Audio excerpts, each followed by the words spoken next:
1. La cultura temprana de las mujeres. Comienzos. El primer sexo.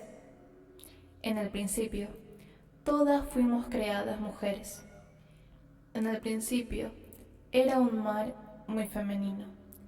Durante 2.500 millones de años en la Tierra, todas las formas de vida flotaron en el entorno similar a un útero del océano planetario, nutridas y protegidas por sus químicos fluidos, mecidas por los ritmos lunares de las mareas. Charles Darwin creía que el ciclo menstrual se originó aquí, eco orgánico del pulso lunar del mar, y debido a que este periodo más largo de la vida en la Tierra estuvo dominado por formas marinas que se reproducían partenogenéticamente, concluyó que el principio femenino era primordial. En el principio, la vida no se gestaba dentro del cuerpo de ninguna criatura, sino dentro del útero oceánico que contenía toda la vida orgánica. No había órganos sexuales especializados, más bien, una existencia femenina generalizada se reproducía a sí misma dentro del cuerpo femenino del mar. Antes de que formas de vida más complejas pudieran desarrollarse y moverse hacia la Tierra, era necesario miniaturizar el entorno oceánico, reproducirlo en una escala pequeña y móvil. Huevos suaves y húmedos depositados en tierra seca y expuestos al aire morirían. La vida no podría ir más allá de la etapa anfibia que se aferra al agua. En el curso de la evolución, el océano, el espacio protector y nutritivo, los fluidos amnióticos, incluso el ritmo lunar de las mareas, se transfirió al cuerpo femenino individual. Y el pene, un dispositivo mecánico para la reproducción en tierra, evolucionó. El pene apareció por primera vez en la era de los reptiles, hace unos 200 millones de años. Nuestra asociación arquetípica de la serpiente con el falo contiene, sin duda, esta memoria genética. Este es un patrón fundamental y recurrente en la naturaleza. La vida es un entorno femenino, en el que el macho aparece, a menudo periódicamente, y es creado por la hembra, para realizar tareas altamente especializadas relacionadas con la reproducción de la especie y una evolución más compleja. Daphnia, un crustáceo de agua dulce, reproduce varias generaciones de hembras por partenogénesis. El huevo y su propio cuerpo polar se aparean para formar un conjunto completo de genes para una descendencia femenina. Una vez al año, al final del ciclo del año, se produce un grupo de machos de corta vida. Los machos se especializan en fabricar cajas de huevos coriáceas capaces de sobrevivir al invierno. Entre las abejas melíferas, el grupo de zánganos es producido y regulado por las obreras hijas estériles y la reina fértil. Los zánganos existen para parearse con la reina. Un promedio de 7 zánganos por colmena realizan este acto cada temporada, y luego todo el grupo de machos es destruido por las obreras. Entre los lagartos látigo. En el suroeste americano, 4 especies son partenogenéticas. Los machos son desconocidos entre los lagartos látigo del desierto, la meseta y Chihuahua, y solo se han encontrado raramente entre los lagartos látigo a cuadros. Entre los mamíferos, incluso entre los humanos, la partenogénesis no es técnicamente imposible. Cada huevo femenino contiene un cuerpo polar con un conjunto completo de cromosomas. El cuerpo polar y el huevo, si se unen, podrían formar un embrión de hija. De hecho, los quistes ováricos son huevos no fertilizados que se han unido con sus cuerpos polares. Se han implantado en la pared ovárica y han comenzado a desarrollarse allí. No es que los machos sean un sexo innecesario. La partenogénesis es un proceso de clonación. La reproducción sexual, que mejora la variedad y la salud del conjunto de genes, es necesaria para el tipo de evolución compleja que ha producido la especie humana. El punto que se está haciendo aquí es simplemente que, cuando se trata de los dos sexos, una de nosotras ha estado alrededor mucho más tiempo que el otro. La teoría del inductor. En La naturaleza y la evolución de la sexualidad femenina, la doctora Mary Jane Sherfay describió su descubrimiento en 1961 de algo llamado la teoría del inductor. La teoría del inductor establecía que todos los embriones son mamíferos, machos y hembras. Todos los embriones de mamíferos, machos y hembras, son anatómicamente femeninos durante las primeras etapas de la vida fetal. Sherfay se preguntó por qué esta teoría había sido enterrada en la literatura médica desde 1951, completamente ignorada por la profesión. Los hombres que hicieron este descubrimiento, que hizo historia, simplemente no querían que fuera verdad. Sherfay fue pionera en la discusión de la teoría del inductor, y ahora, con modificaciones basadas en datos adicionales, sus hallazgos son aceptados como hechos del desarrollo de mamíferos, incluidos los humanos y humanos. Como lo describe Stephen Jay Gould, el embrión en sus primeros 8 semanas es una criatura indiferente, con potencial bisexual. En la 8ª semana, si un espermatozoide que lleva el cromosoma Y se fusiona con el huevo, las gónadas se desarrollarán en testículos, que secretan andrógeno, que a su vez induce el desarrollo de genitales masculinos. En ausencia de andrógeno, el embrión se desarrolla en una hembra. Hay una diferencia en el desarrollo de los genitales internos y externos. Para los genitales internos, los tubos de falopio y ovarios, o los conductores que transportan esperma, el embrión temprano contiene precursores de ambos sexos. En presencia o ausencia de andrógeno, a medida que un conjunto se desarrolla, el otro degenera. Con los genitales externos, los diferentes órganos de macho y hembra se desarrollan a lo largo de líneas divergentes a partir del mismo precursor. Esto significa, en efecto, que el clítoris y el pene son el mismo órgano, formado a partir del mismo tejido. Los labios mayores y el escroto son uno, indistinguibles en las primeras etapas embrionarias. En presencia de andrógeno, los dos labios simplemente crecen más largos, se pliegan y se fusionan a lo largo de la línea media, formando el saco escrotal. Gould concluye: el curso de desarrollo femenino es, en cierto sentido, biológicamente intrínseco a todos los mamíferos. Es el patrón que se despliega en ausencia de cualquier influencia hormonal. La ruta masculina es una modificación inducida por la secreción de los andrógenos de los testículos en desarrollo. La vulnerabilidad del macho recién llegado dentro del entorno femenino es bien conocida. Las secreciones vaginales son más destructivas para los espermatozoides que llevan el cromosoma Y. La tasa de mortalidad es más alta entre los neonatos y lactantes varones. Dentro del útero, el feto masculino, durante los primeros 2 meses, está protegido por ser prácticamente indistinguible de una hembra. Después de eso, debe producir grandes cantidades de la hormona masculinizante para definirse como macho, para lograr y mantener su identidad sexual.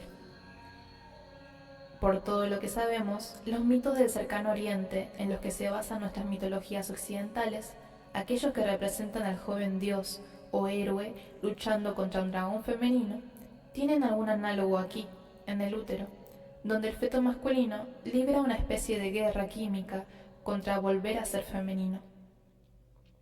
Por ahora, es suficiente decir que la masculinidad, entre los mamíferos, no es un estado primario, sino que se diferencia de la bioquímica y anatomía femenina original.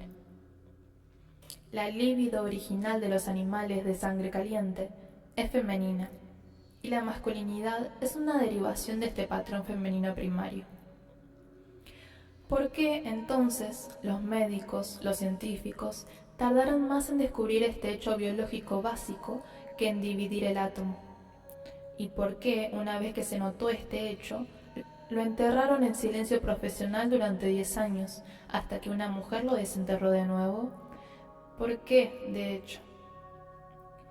Durante unos 2000 años de historia occidental, la sexualidad femenina fue negada.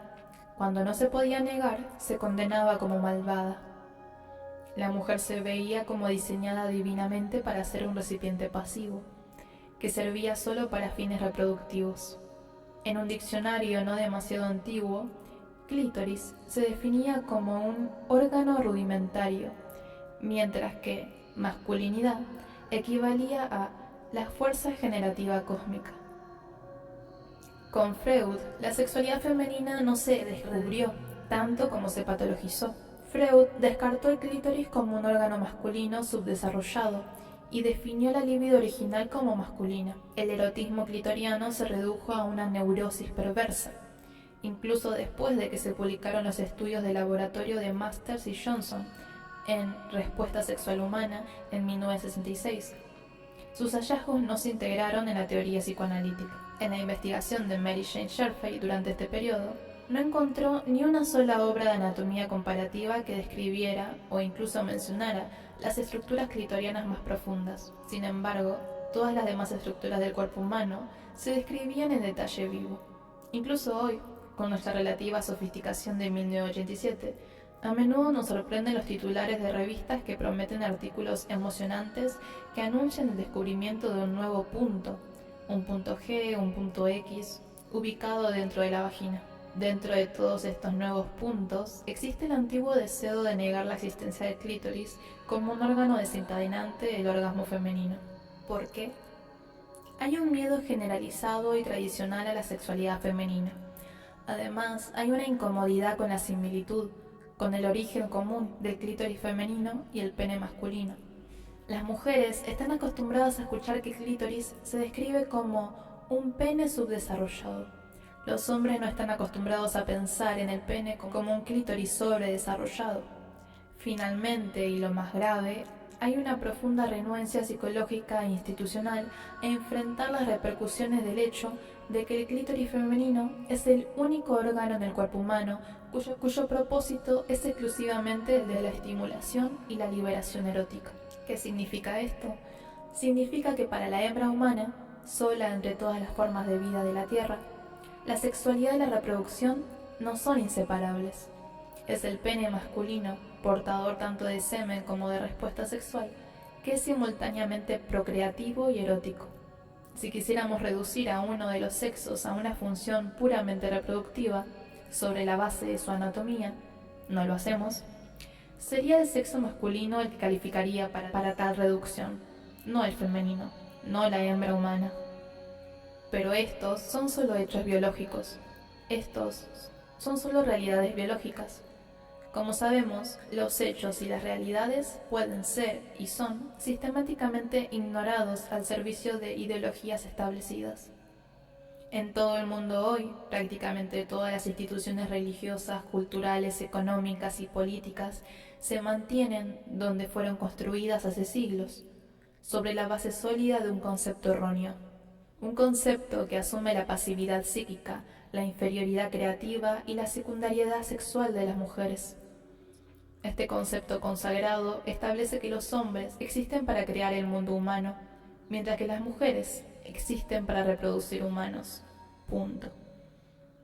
Si argumentamos que existen datos, no solo biológicos, sino arqueológicos, mitológicos, antropológicos e históricos, que refutan la universalidad de este concepto erróneo, se nos dice que nos callemos, porque algo llamado Dios apoya el concepto erróneo, y eso es todo lo que importa.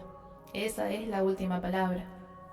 En todo el mundo, a lo largo de lo que conocemos de la historia, algo llamado Dios ha sido utilizado para apoyar la negación, la condena y la mutilación de la sexualidad femenina, del sexo femenino, de nosotras mismas. Hoy en día, en partes de África, predominantemente entre los musulmanes africanos, pero también entre los cristianos y judíos africanos, y algunas creencias tribales, las niñas pequeñas todavía son sometidas a la clitoridectomía.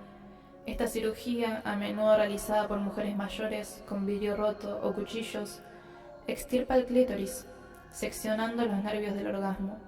La operación tiene la intención de obligar a la niña a concentrarse en su vagina como recipiente reproductivo. La infibulación, una operación más exhaustiva, elimina los labios menores y gran parte de los labios mayores. La niña es entonces cerrada con espinas o se le exige que se acueste con las piernas atadas juntas hasta que todo su orificio vaginal esté fusionado, con una pajita insertada para permitir el paso de la orina y la sangre menstrual. En la noche de bodas, la joven es abierta por una partera o su esposo. Se realizan cortes y reclusiones adicionales antes y después del parto. Las complicaciones de esta cirugía son numerosas, incluyendo la muerte por infección, hemorragia, incapacidad para orinar, tejido cicatricial que impide la dilatación durante el parto, coito doloroso y esterilidad debido a infección pélvica crónica. En 1976 se estimó que 10 millones de mujeres estaban involucradas en esta operación. Y algo llamado Dios lo justificó. Un Dios que supuestamente creó a las niñas pequeñas como muñecas sexuales inmundas que deben ser mutiladas para convertirlas en criadoras dóciles. Civilización, entre comillas. Y esto equivale a una blasfemia contra Dios, las prostitutas de Babilonia, la teoría de la evolución de Darwin y la amenaza del comunismo mundial se mezclan de alguna manera subliminalmente en esta amenaza feminista. Por algunas razones históricas y psicológicas muy buenas que exploraremos más adelante, por ahora es suficiente decir que Dios y civilización son conceptos cargados de dinamita, que siempre se pueden traer para terminar un argumento que no se puede refutar de otra manera. O para aquellos que no se inclinan demasiado en Dios o que se especializan en civilización, siempre puede citar a un antropólogo, porque, al igual que las religiones establecidas asumen la masculinidad de Dios, al igual que Freud y el psicoanálisis asumieron la masculinidad de la libido, las ciencias sociales, y en particular la antropología, han asumido la generosidad masculina de la evolución humana. Tanto los escritores antropológicos populares como académicos nos han presentado escenarios de la evolución humana que presentan, casi exclusivamente, las aventuras e invenciones del hombre cazador, el hombre fabricante de herramientas, el hombre mercador territorial y así sucesivamente. La mujer no es comprendida como una criatura evolutiva o evolucionadora. Se la trata más bien como un auxiliar de un proceso evolutivo dominado por el hombre. Ella lo cuida, ella se aparea con él, ella cocina su cena. Ella sigue detrás de él recogiendo sus piedras sueltas. Él evoluciona, ella sigue. Él evolucioniza, ella se ajusta. Si las cubiertas de los libros no nos dan imágenes de mujeres Homo sapiens siendo arrastradas por el cabello a través de 2 o 3 millones de años de evolución del hombre, nos dejan asumir que esta fue la situación. Esto, a pesar del hecho conocido de que entre los pueblos contemporáneos históricos de cazadores y recolectores, al igual que entre nuestros remotos antepasados cazadores y recolectores, el 75% al 80% de la subsistencia del grupo proviene de las actividades de recolección de alimento de las mujeres. Esto, a pesar del hecho conocido de que las herramientas más antiguas utilizadas por los cazadores y recolectores contemporáneos y las herramientas más antiguas y primitivas jamás encontradas en sitios antiguos son los palos de excavación de las mujeres. Esto, a pesar de las leyendas mundiales que citan a las mujeres como las primeras usuarias y domesticadoras del fuego. Esto, a pesar del hecho conocido de que las mujeres fueron las primeras alfareras, las primeras tejedoras, las primeras tintoreras de textiles y curtidores de pieles, las primeras en recopilar y estudiar plantas medicinales, es decir, las primeras médicas, y así sucesivamente. Observando la interacción lingüística entre madres e infantes, madres y niñas, y entre grupos de trabajo de mujeres, es fácil especular sobre la contribución femenina al origen y elaboración del lenguaje. Que las primeras mediciones del tiempo jamás realizadas, los primeros calendarios formales, fueron las marcas lunares de las mujeres en guijarros pintados y palos tallados, también se conoce. Y se sabe perfectamente que la única imagen de Dios, jamás pintada en roca, tallada en piedra o esculpida en arcilla, desde el Paleolítico superior hasta el Neolítico medio, y eso es aproximadamente 30.000 años, fue la imagen de una hembra humana. En 1948, La Puerta del Cuerno se publicó en Gran Bretaña. En 1963 se publicó en Estados Unidos, con el título Concepciones religiosas de la Edad de Piedra. En esta obra pionera, la arqueóloga y erudita G. Rachel Levy mostró la continuidad ininterrumpida de imágenes e ideas religiosas que descienden de los pueblos Cro-Magnon del período Paleolítico superior en la Europa de la Edad de Hielo, a través de los desarrollos mesolíticos y neolíticos en el Cercano Oriente y hasta nuestros propios tiempos históricos. Como señaló Levy, estos primeros pueblos se pierden en las brumas del tiempo, pero sus visiones primarias e imágenes de la experiencia humana en este planeta todavía resuenan en nuestras psiques, así como en nuestros símbolos religiosos ontológicos históricos. Estos pueblos de la Edad de Piedra temprana legaron a toda la humanidad una base de ideas sobre las cuales la mente podría levantar sus estructuras. ¿Y cuáles fueron estas imágenes e ideas humanas primarias? La cueva como el útero femenino, la madre como una tierra embarazada, la hembra fértil mágica como la madre de todos los animales, la Venus de Lausel de pie con el cuerno de la luna levantado en su mano, la cueva como la tumba femenina donde se entierra la vida, pintada de rojo sangre y esperando el renacimiento. Levi muestra la continuidad de estas imágenes y símbolos a través de los ritos y mitologías del Neolítico tardío en el Cercano Oriente, y su resistencia 30.000 años después, en religiones modernas. En el cristianismo, por ejemplo, con su imagen central del nacimiento del niño sagrado, en un refugio similar a una cueva, rodeado de animales mágicos y, especialmente en el catolicismo, el icono de la Gran Madre que se encuentra sobre la luna cornuda y espera el renacimiento del mundo. La evidencia no deja duda de que estas imágenes estuvieron en los orígenes de lo que llamamos expresión psicológica y espiritual humana. El libro de Levi es una obra maestra. Recibió grandes elogios en sus publicaciones británicas y estadounidenses, y desde entonces ha sido prácticamente ignorada por los establecimientos antropológicos, arqueológicos, académicos. ¿Por qué? Porque su evidencia es irrefutable.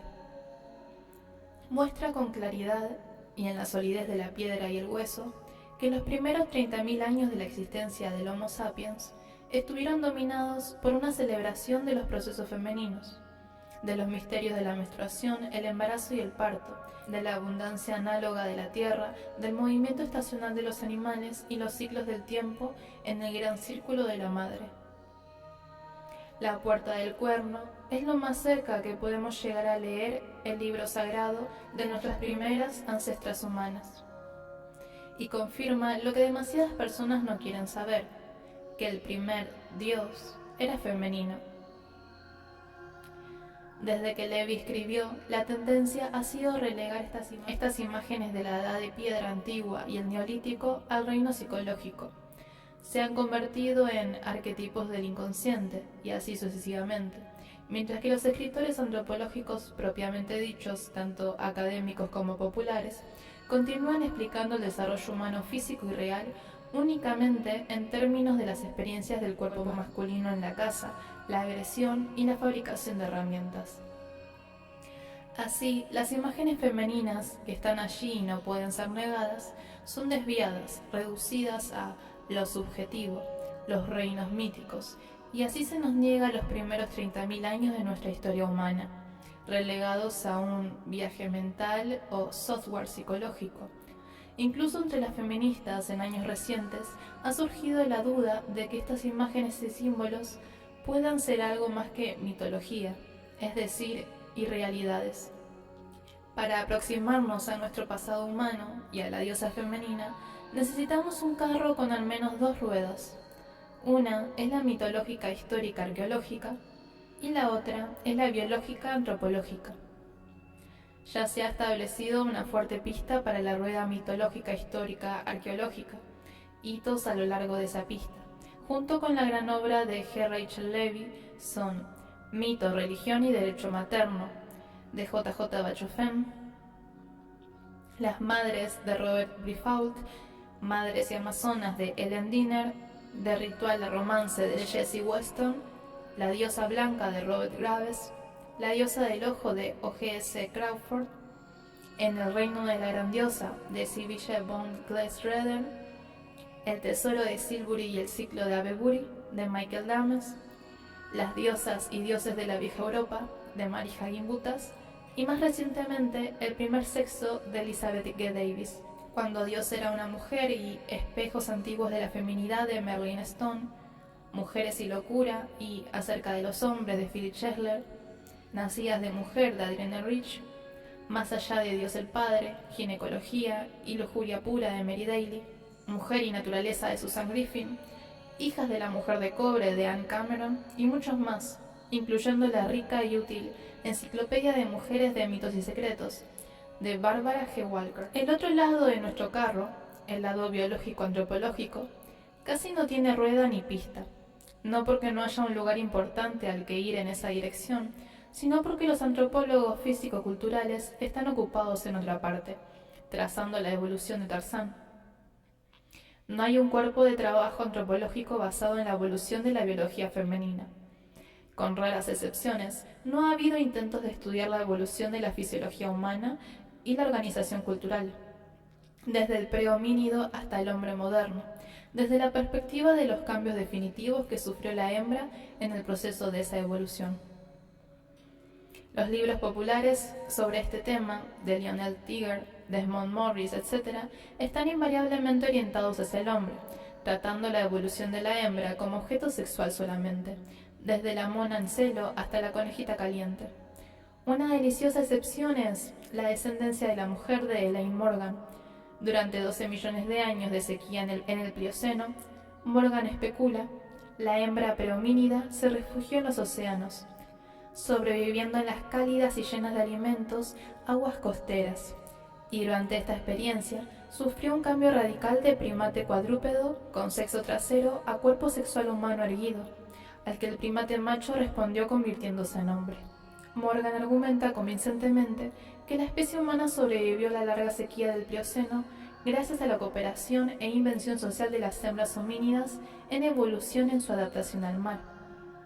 Los expertos académicos ignoran esta teoría, pero no tienen otra explicación para nuestra supervivencia en el Plioceno, para nuestra exitosa evolución de simio a humano durante este difícil periodo, o para las muchas formas en que nuestros cuerpos humanos se asemejan a los cuerpos de mamíferos marinos, en lugar de primates. En El tiempo que caen los cuerpos toman la luz, el historiador William Irwin Thompson señala que la evolución humana temprana ocurrió en 3 etapas críticas. 1. Hominización, en la que nuestros cuerpos de primates se convirtieron en humanos, no solo en caminar erguidos y liberar las manos, sino específicamente en nuestras características y funciones sexuales. 2. Simbolización, en la que comenzamos a usar el habla, marcar el tiempo, pintar y esculpir imágenes. Y 3. Agriculturización, en la que domesticamos las semillas y comenzamos a controlar la producción de alimentos. Y, como escribe Thompson, las 3 etapas fueron iniciadas y desarrolladas por la hembra humana. Las etapas de simbolización y agriculturización han sido estudiadas, y el papel originario de las mujeres en estas etapas es conocido. Es la humanización sexual la que, hasta ahora, apenas ha sido explorada. ¿Por qué? ¿Por qué, de hecho? Porque la humanización sexual es casi exclusivamente la historia de la hembra humana. La mecánica y la anatomía de la sexualidad masculina, después de todo, no han cambiado mucho desde que los primates hacían el amor. La revolución en la sexualidad humana, la revolución que nos hizo humanas, resultó de cambios evolutivos que ocurrieron en el cuerpo femenino. Estos cambios no estaban relacionados principalmente con la reproducción de los mamíferos, sino con la relación sexual humana. Nadie sabe el orden en que ocurrieron, pero tomados juntos como un grupo evolucionado de características sexuales, constituyen una verdadera metamorfosis sexual radical sufrida por la hembra humana. La eliminación del ciclo de estro y el desarrollo del ciclo menstrual significaron que las mujeres no estaban periódicamente en celo, sino que eran capaces de actividad sexual en cualquier momento. El embarazo podía ocurrir durante una parte del ciclo, pero durante la mayor parte del ciclo, el sexo podía ocurrir sin necesariamente resultar en embarazo. Entre todos los demás animales, el ciclo de estro determina que la copulación siempre resulta en embarazo, y no tiene otro propósito que la reproducción. El desarrollo del clítoris y la evolución de la vagina significaron una sexualidad y un potencial orgásmico enormemente mejorados en las hembras humanas en comparación con todos los demás animales. El cambio de sexo trasero a frontal, podemos imaginar, creó un cambio enorme en las relaciones entre los sexos. El sexo frontal significa un periodo de amor prolongado y mejorado, y lo que podría llamarse la personalización del sexo. El papel evocador de emociones del coito cara a cara en el desarrollo de la autoconciencia humana aún no ha sido evaluado. Ella se dio la vuelta y lo miró a los ojos, y hubo luz. El desarrollo de los senos agregó al potencial de excitación sexual de la mujer, además, combinado con el sexo frontal, sin duda los sentimientos maternales y sociales de la hembra también se despertaron ahora por el amante personal, cuyo cuerpo era ahora análogo al cuerpo del bebé en su pecho. Como señala Thompson, tales cambios radicales en el cuerpo femenino solos fueron suficientes para desencadenar la hominización de la especie. Los seres humanos, con estos cambios, se convirtieron en las únicas criaturas en la Tierra para las cuales la copulación puede ocurrir en cualquier momento, con fines no reproductivos. El sexo humano se convirtió así en una actividad multipropósito. Puede ocurrir para el vínculo emocional, para el vínculo social, para el placer, para la comunicación, para el refugio y la comodidad, para la liberación personal, para la escapada, así como para la reproducción de la especie. Y esta es una de las diferencias originales y principales, determinantes entre los humanos y todos los demás animales, aves, reptiles, insectos, peces, gusanos, para quienes la copulación existe solo y únicamente para la reproducción de la especie. La raza humana ha sido definida por la revolución del cuerpo femenino en una capacidad para el sexo no reproductivo. Esto no es solo un hecho físico, es un hecho cultural, religioso y político de importancia primaria. Muchas feministas hoy en día no están seguras de si los estudios de biología evolutiva o de la mitología religiosa pueden tener relevancia política para las mujeres contemporáneas. Creemos que nada podría ser más políticamente relevante que saber por qué llegamos a donde estamos ahora, al ver cómo llegamos aquí y dónde comenzamos. En el comienzo, el primer entorno para toda la nueva vida fue femenino, el cuerpo físico, emocional, espiritual de la madre y el cuerpo comunal de las mujeres, niñas, mujeres adultas, mujeres mayores, trabajando juntas. Cuando las personas que cazan y que recolectan se mueven, la bebé es llevada atada cerca del cuerpo de la madre. Cuando se establecen, las mujeres forman un campamento de círculo interior de mujeres y niñas. El proceso de socialización comienza aquí. La cultura humana se caracteriza por un fortalecimiento y prolongación de la relación entre las madres y la descendencia.